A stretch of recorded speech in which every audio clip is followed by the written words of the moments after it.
Hello, so people now te hozo se tu ne na khon Moreh Khopisung chu kaga chon lo dun lai la kapali ne hin Moreh Vang hi Asat ho ven tu din mon hin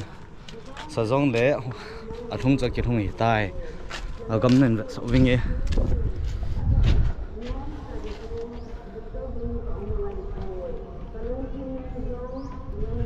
lai Moreh Khopisung hi Khopisung hola hilang ko border fencing phải tới đây kiếm mua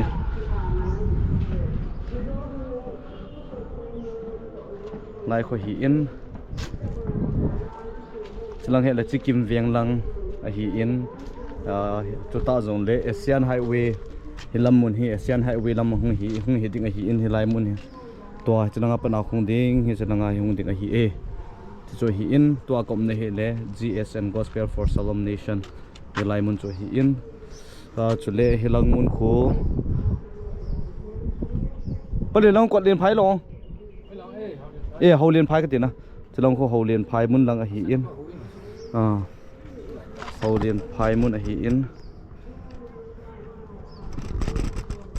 chi hi gam su Moreh Khopisung asa hoi thobe brightness wang tem khat nim the jab le chi hi in tunin khwa hi MBC mona Bible sim a hiwin phatia chana ke za in chuta jong le kelai mun hi galngam lian tol a hi in chule menal hilai la su ho menal wadung a hi in menal hablen long hui phoi lai taung chu in tampi ke sa phong tamu sung helang ko tamu hi tai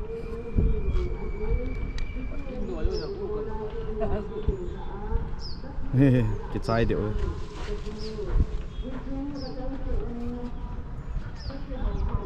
wow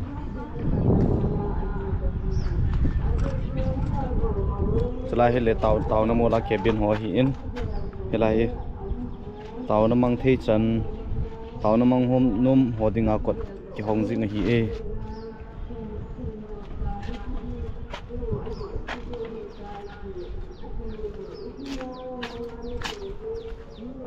Jangan piang table lang. Chú Mona phai. Mona phai chú pite ILP te.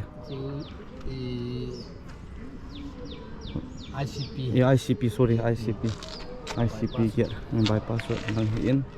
Si tao na mo ho hi cabin.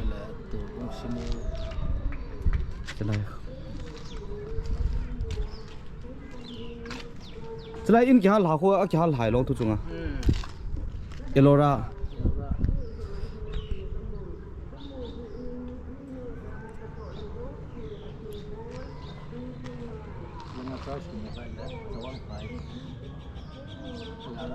cho nó có chawang phai lắm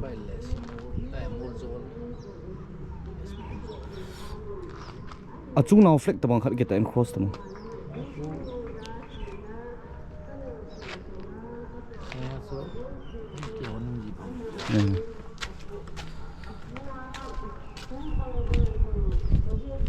ôi chị hi Moreh Khopisung cho Anom'E sial zeng a khel lang ko tamu lang a hi in a sung lang pe ko na phai jang ko tamu Pe in pit ke mona ko Nepali basti tamu sung phai lang pe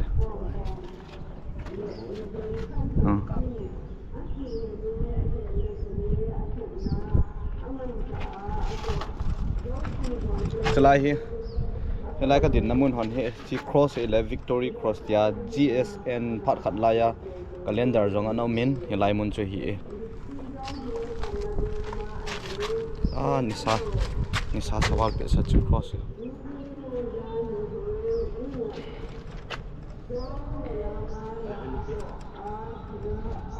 lian na kinga namun asam mer for hoi long nam am ho namun hi in helaya howin len he MBC a hian anuya ko FBBC te ECA jong na UPC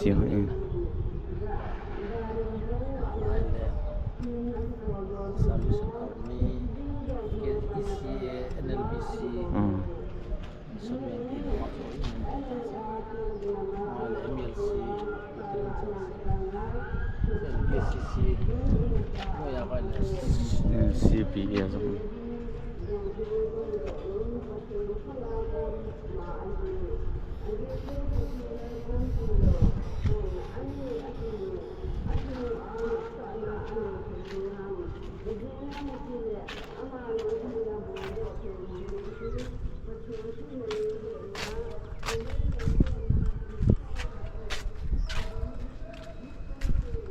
chi zingi Khopisung cho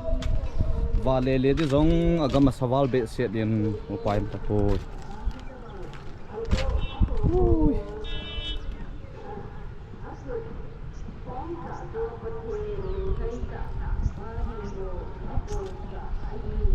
gamnom ta ne ve gamnom ta ne ve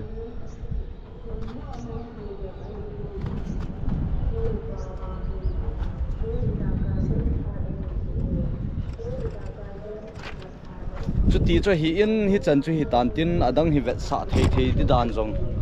vet sa chun de zong di pon kho sung hwa ki wa le le a ne kha kha ke kap le le la chi chin tin agam wang he asan hi zong le igam sung din munu hi phate cha khat ve hi vet la num na ka ne ja ga lai hi ja chu hoi lai lai hi zong le chi na thei chanai ka chi a ka khola jiri langa hi in